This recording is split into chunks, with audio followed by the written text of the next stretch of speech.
Language यानी कि ज़ुबान बहुत ही बुनियादी हैसियत रखती है किसी भी कंटेंट में। जब भी आप कंटेंट लिखेंगे, जाहिर सी बात है वो किसी ज़ुबान में लिखेंगे, और ये बहुत ज़्यादा डिपेंड करता है कि आप किस ज़ुबान में लिख रहे हैं और आपकी ऑडियंस किस ज़ुबान में पढ़ना चाहती है। अगर आप ऐसी ज़ुबान में लिखें जो आपकी ऑडियंस समझती ना हो या पढ़ना ना चाहती हो, तो वो आपको छोड़ के जा सकती है।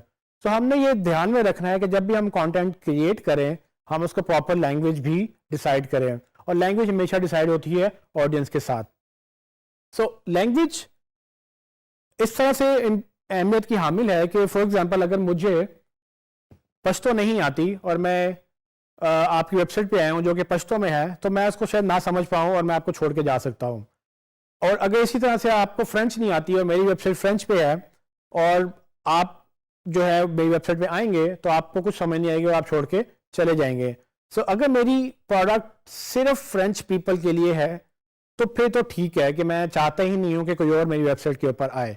लेकिन अगर वेबसाइट जनरल है जिसमें हर जुबान के लोग आके शॉपिंग कर सकते हैं, बाय कर सकते हैं, सो लैंग्वेज एक बड़ा मसला बन सकती है।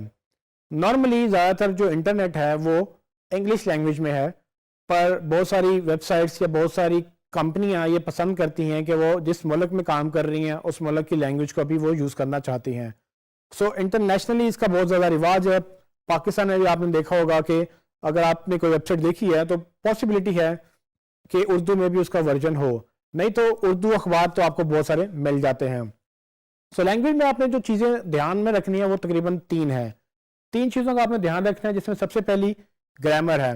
अगर आपकी ग्रामर ठीक नहीं है, अगर आपको लिखना नहीं आता, आपको जुमला प्रॉपर नहीं है, चाहे वो इंग्लिश में है, चाहे वो उर्दू में है या किसी भी ज़ुबान में है, और अगर आपके कस्टमर को या ऑडियंस को आती है, तो वो आपको पकड़ लेगा और वो उसको पता चल जाएगा कि इनको लिखना नहीं आता, और यहीं से वो आप उसको लूज कर देंगे।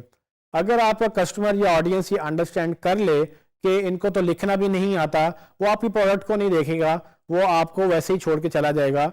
लैंग्वेज बेहतर होगी तो आपकी सेल्स होंगी। अगर लैंग्वेज बेहतर नहीं होगी, कंटेंट बेहतर नहीं होगा, तो इसी तरह से आपको सेल्स भी जो है वो लूज करनी पड़ सकती है।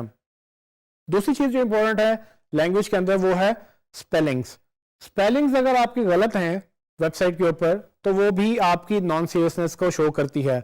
आपने मेक श्योर करना है कि जो भी आप वर्ड्स लिखें, कम से कम उनके स्पेलिंग्स ठीक हों, और वो जो है पढ़ने वाले को गलती नजर ना आए, क्योंकि गलती नजर आ जाएगी तो एक इमेज क्रिएट हो जाता है। लोग एक माइंड में जो है ना एक इमेज बना लेते हैं कि इनको तो लिखना नहीं आता या इनको तो बोलना नहीं आता, तो ये क्या बेचेंगे। तो इसी तरह से है कि अगर मैं आपसे बात करूं और मुझे जुमला बनाना ना आए, मुझे बात अच्छी तरह से करनी ना आए, तो क्या आप मुझसे प्रोडक्ट खरीदेंगे। अगर मैं आपको कुछ बेचने भी आऊं, तो जब तक मैं आपसे बात करना सही तरह नहीं सीखूंगा, तो मैं बेचना तो दूर की बात है, मुझे बात भी नहीं आप मुझसे करेंगे। यही काम आपके वेबसाइट पे भी होता है। तीसरी चीज इसमें सबसे इंपॉर्टेंट जो है वो है क्वालिटी। अब क्वालिटी बड़ी मतलब सबके लिए डिफरेंट मीनिंग रखती है। आपके लिए कंटेंट बहुत क्वालिटेटिव हो सकता है, लेकिन हो सकता है कि आपकी ऑडियंस को लगे कि ये तो बिल्कुल बेसिक सा कंटेंट है, इसमें क्वालिटी नहीं है। क्वालिटी को आपने खुद इंश्योर करना है कि आप क्या लिख रहे हैं, वो किस लैंग्वेज में लिख रहे हैं, और उसकी अगेन उसमें क्वालिटेटिव मेजर्स क्या लिए हैं आपने, उसमें मीट कितना है, यानी कि उसमें कितनी जान है आपके कंटेंट में। अक्सर आप न्यूज़ के आर्टिकल पढ़ते हैं और आपको लगता है कि जी बस पढ़ के मज़ा आ गया।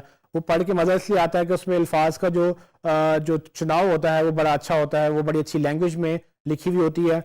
लेकिन अक्सर आपको पढ़ने के बाद लगता है कि ये तो किसी बच्चे ने लिखी है। वो बेसिकली यही जजमेंट्स हमारी ऑडियंस भी देख रही होती है। और जब हम वेबसाइट की बात करें, तो हमारी वेबसाइट चूंकि ग्लोबल है, कोई भी विजिट कर सकता है, तो हमें ये बड़ा ध्यान में रखना पड़ता है कि जो भी जिस लैंग्वेज का विजिट करे वो उसको प्रॉपरली पढ़ सके, समझ सके, और कम से कम उसमें ये गलतियां नहीं होनी चाहिए। इसके बाद एक और बड़ा इंपॉर्टेंट फैक्टर जो हमने जिक्र किया वो है लोकलाइजेशन, यानी कि लोकल लैंग्वेज। अगर आपको लगता है कि आपकी ऑडियंस एक लोकल जुबान बोलती है और वो प्रेफर करती है एक जनरल यानी कि इंग्लिश जुबान के ऊपर, तो आप डेफिनेटली उसको अपनी लैंग्वेज में लिखें, क्योंकि इससे आपको रिटेंशन काफ़ी मिलेगी, पढ़ने वाले को आसानी होगी पढ़ने में, और वो जितनी देर आपकी वेबसाइट पे रुकेगा, जितना ज़्यादा आपको पढ़ेगा, वो उतनी पॉसिबिलिटी है कि आपसे ही बाय करेगा। अगर आप पाकिस्तान में हैं तो उर्दू में उसको बनाएं, अगर आप किसी और मुल्क में हैं तो आप उसको उस कंट्री की ज़ुबान में ज़रूर बनाएं, और आप अपनी वेबसाइट में ऑप्शन दे दें कि इंग्लिश विजिट करनी है तो ये वाली यहाँ क्लिक करें, और अगर आपने दूसरी जुबान विजिट करनी है तो यहाँ क्लिक करें।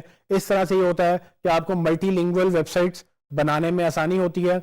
मल्टीलिंगुअल्स का मतलब मुख्तलिफ जुबानों में वेबसाइट्स, जो कि अक्सर आपने देखी होंगी। उसमें ये होता है कि आप एक जुबान में एक पढ़ते हैं लैंग्वेज उसके कंटेंट को, लेकिन फिर आप साथ ही दूसरी जुबान में भी जा सकते हैं। जो सेम कंटेंट ट्रांसलेट हुआ होता है एक और जुबान में, अगर आप दूसरी जुबान प्रेफर करते हैं तो आप वहां क्लिक करेंगे और उसमें आप अपनी वेबसाइट पढ़ना पसंद करेंगे।